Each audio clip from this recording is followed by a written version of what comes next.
Let me give you the specifics, because I know some of you are going to want to verify this yourselves. Good. You should. Never trust, always verify. Multiple Australian bullion dealers are now listing silver at prices that translate to approximately $120 USD per ounce. Some products are even higher. We're seeing premiums over spot that would have been considered absolutely insane just 6 months ago. And here's the thing. It's not just one dealer having a pricing error. It's not a website glitch. This is systematic across the Australian bullion market. The Perth Mint, one of the most respected mints in the world, has been dealing with unprecedented demand. Delivery times have extended, product availability has become sporadic, and prices have adjusted to reflect what happens when demand overwhelms supply. But wait, if you listen to the mainstream financial media, silver is supposed to be around $32, right? Maybe $35 on a good day. That's what the ticker says. That's what the COMEX futures contract settles at. So how is it possible that Australians are paying almost 4 times the official spot price? The answer is simple, and it's the key to understanding everything that's about to happen. The spot price is a fiction. It's a paper price. It reflects what silver trades for in a market where almost nobody takes delivery of actual metal. The Australian price, the $120 price, is the real price. It's what you actually have to pay to get physical silver in your hands. And that real price is now screaming a message that every silver investor needs to hear. The paper market has lost control. Now, some of you with a finance background are probably thinking, this doesn't make sense. Arbitrage should close this gap. And you're right, in theory. Here's how arbitrage is supposed to work. If silver is $30 in New York and $120 in Sydney, a smart trader should be able to buy silver on COMEX, take delivery, ship it to Australia, and sell it for a massive profit. Free money. The act of doing this would increase demand in New York, as pushing prices up, and increase supply in Australia, pushing prices down until the gap closes. This is Econ 101. It's how efficient markets are supposed to function. But here's what Econ 101 doesn't account for. What happens when the cheap market doesn't actually have the product? You can't arbitrage what doesn't exist. COMEX registered silver inventory, that's the silver actually available for delivery, is at multi-decade lows. We're talking about 30 million ounces backing a market that trades 800 million ounces of paper silver daily. Try to take delivery and see what happens. You'll get delayed. You'll get excuses. You'll get offered cash settlement at a premium rather than actual metal, because the metal isn't there. This is why the arbitrage is broken. The paper market is offering a price for a product it cannot deliver in size. And the physical market in Australia, in Shanghai, in Dubai, in Mumbai, is telling you what the metal actually costs when you demand real delivery. When arbitrage fails, price gaps don't close through market mechanics. They close when the fake price gets exposed and has to reset to match reality. That reset is coming for the US market. Australia just showed us exactly where the price is going. Now, I don't want you to think this is some isolated Australian phenomenon, because it's not. Australia is just the latest, and perhaps the clearest, example of a global pattern that's been developing for months. Let me take you around the world real quick. Shanghai. The Shanghai Futures Exchange has been showing persistent premiums over COMEX for months. We've seen prices equivalent to $130, $135, even $140 per ounce in USD terms. Chinese demand for physical silver has been relentless, driven by both industrial consumption and investment demand. India. Indian import premiums have been astronomical. India is the world's largest silver jewelry market and a major industrial consumer. They're paying whatever it takes to get metal because they need it. Premiums of $40, $50 over spot have become normalized. Dubai. The Dubai Gold and Commodities Exchange deals in physical metal. Their prices increasingly diverge from London and New York. Dubai has become a hub for physical precious metals, trading precisely because they deliver actual metal, not paper promises. Singapore. The Singapore bullion market has seen similar dynamics. Wealthy Asian investors who want allocated physical metal in secure vaults are paying premiums that reflect true scarcity. Do you see the pattern? Every market that deals in physical silver, actual metal you can hold, is pricing silver dramatically higher than the paper markets in New York and London. This isn't a coincidence. This isn't random. This is price discovery migrating from paper to physical. And once it migrates, it doesn't go back. So here's the million-dollar question, or I should say the $120 question. Why is the US market still pricing silver so much lower? The answer has 2 parts. Part 1, paper market control. The COMEX and LBMA have controlled global silver pricing for decades through sheer volume. They trade so much paper silver that their price becomes the reference point for the world. Miners price their output based on COMEX. Industrial users negotiate contracts based on LBMA. The whole system orbits around these paper benchmarks. This works as long as everyone accepts the paper price as legitimate, but legitimacy requires that the paper price at least loosely connects to physical reality. When physical markets around the world are screaming that silver is worth $120 and COMEX is saying $32, the legitimacy erodes. Fast. Part 2. The confidence game. Here is the dirty secret of the paper market. It only works if the majority of participants never ask for their metal. Think about it. If COMEX has 30 million ounces and trades 800 million ounces daily, they're running on a 96% confidence ratio. They're betting that 96% of contract holders will settle in cash, roll their contracts forward, or otherwise never demand physical delivery. That's a hell of a bet. And it's a bet that's starting to go wrong. Every time a headline says Shanghai silver at $130, some percentage of COMEX traders think, wait, maybe I should take delivery. Every time someone sees Australian prices at $120, a few more delivery notices get filed. It doesn't take 96% demanding delivery to break the system. It takes maybe 10%, maybe 5%, and we're approaching those numbers. When confidence breaks, it breaks suddenly. The paper price doesn't gradually adjust. It snaps to physical reality almost overnight. That snap is what's coming for the US market. Australia just told us when the spring is about to release. Now, I know some of you are thinking, okay, but has this kind of paper to physical price gap ever closed before? What does history tell us? Great question. Let me give you 2 examples. Example 1, 1979 to 1980. In the late 1970s, the Hunt brothers began accumulating physical silver. At first, the paper market barely noticed. Prices rose slowly while the Hunts took delivery of actual metal. But as physical supply tightened, something remarkable happened. Paper and physical prices began to diverge. The cost to lease silver spiked. Delivery queues extended. And then the snap happened.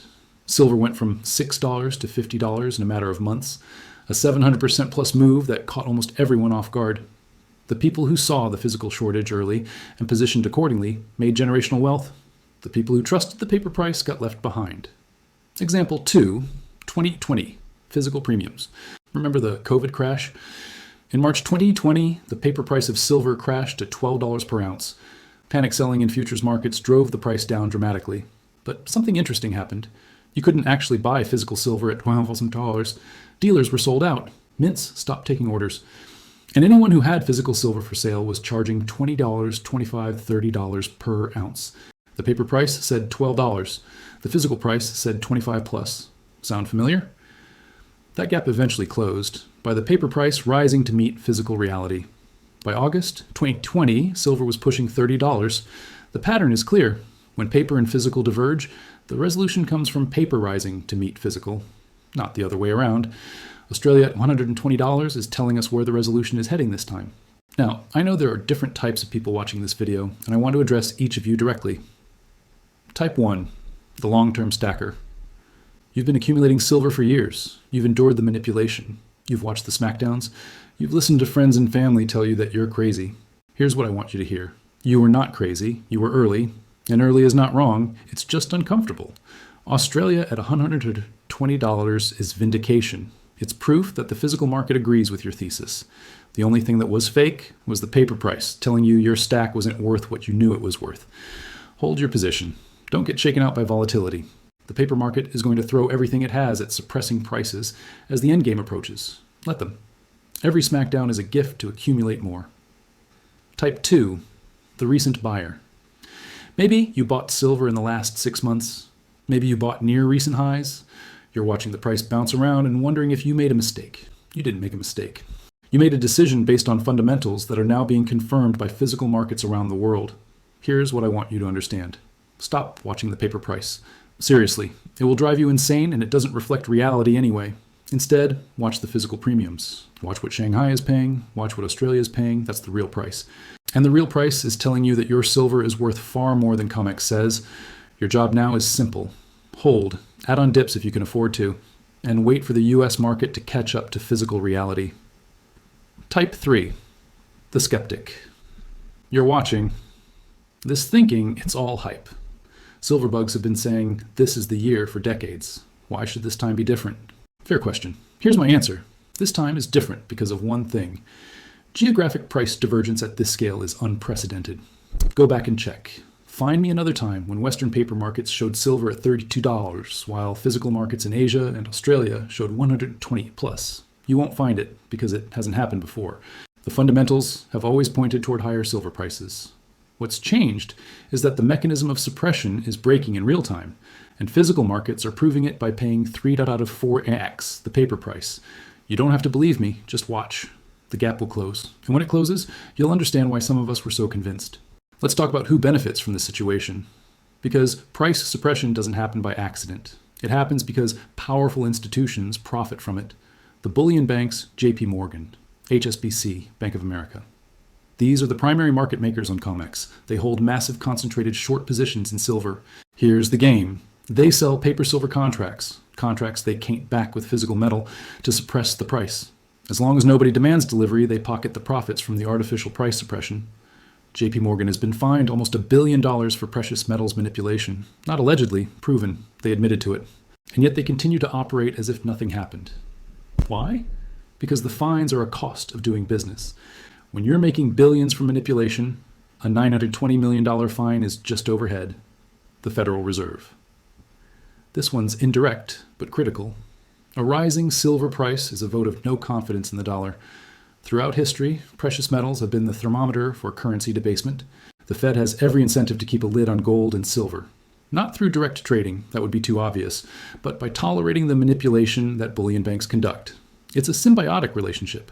The banks make money from suppression. The Fed gets to pretend the dollar is stable, and regular investors get robbed of the true price discovery they deserve.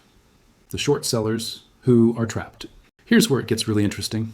There are traders and institutions who have been short silver for months or even years. They were betting on the paper price staying low. As physical markets diverge, these shorts face a nightmare scenario. They're short a product that's becoming impossible to source.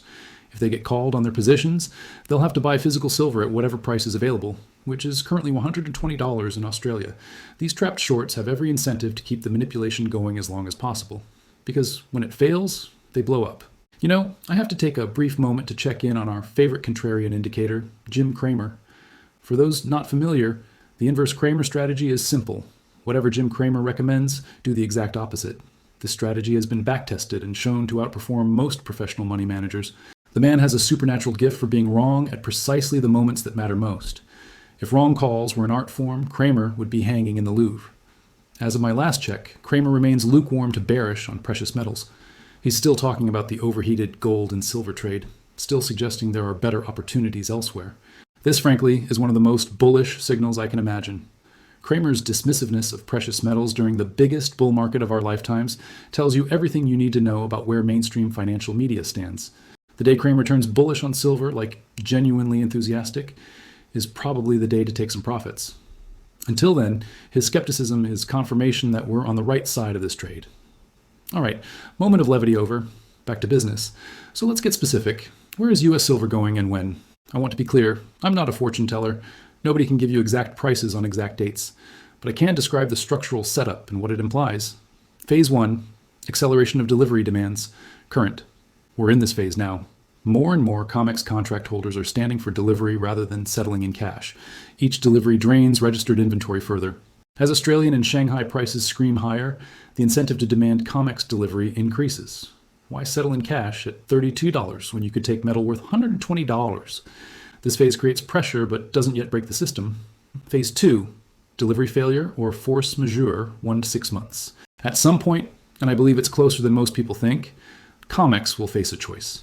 Either admit they can't deliver metal to everyone who demands it, or find some way to force cash settlement at prices below physical market rates. Either option destroys confidence in the paper market. Once traders realize the paper price is a fiction, the game is over.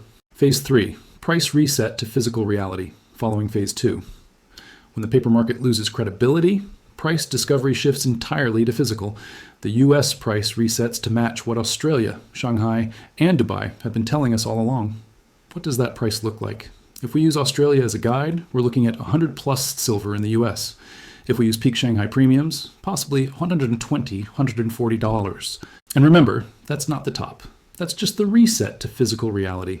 From there, true supply-demand fundamentals take over, and those fundamentals point significantly higher. My specific targets. Near term, 1-3 months, US silver breaks $50. possibly $65 medium term, 3 to 12 months.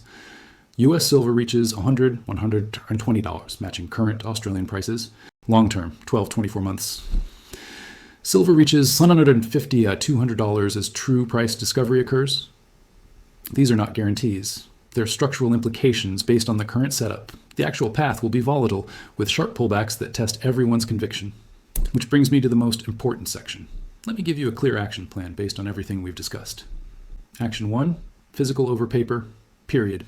If my thesis is correct, if the paper market is losing control of price discovery, then holding paper silver defeats the entire purpose.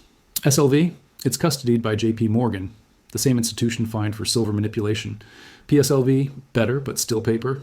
Futures contracts, you're playing their game on their turf. Physical silver, in your possession or in allocated storage with a reputable vault outside the banking system. This is the only way to ensure you participate in the repricing. Action 2, ignore COMEX price volatility. Seriously, stop watching it minute by minute. The COMEX price is increasingly disconnected from reality. It's like watching a fever thermometer that's been stuck in ice water. It's not measuring the actual temperature.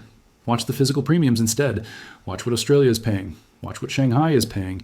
That's your real-time indicator of where value actually sits. Action 3, buy the dips. Don't panic on the dips. There will be smackdowns. The paper manipulators aren't going to go quietly. They're going to throw everything they have at suppressing prices as the end game approaches. Let them. Every smackdown is a gift. Every panic sell-off by weak hands is metal transferring to strong hands. If you have dry powder, use the dips to accumulate. If you don't, just hold. The worst thing you can do is sell physical metal during a paper-engineered smackdown. Action 4, think in ounces, not dollars. Stop measuring your wealth in a unit that's being debased. The dollar is losing purchasing power daily. Measuring your silver stack in dollars is like measuring your height with a ruler that shrinks every year. Your stack is worth what it's worth in ounces. Your goal is to accumulate more ounces. Whether you buy at $32 or $40 matters less than whether you buy at all. Action 5, prepare for volatility in a longer timeline. This isn't a get-rich-quick scheme. The reset could take months. It could take a couple of years. The structural forces are clear, but the timing is always uncertain. Make sure your physical silver is in a secure location. Make sure you have other financial needs covered. Don't over-leverage into metals at the expense of liquidity you might need. This is a marathon, not a sprint. Position accordingly.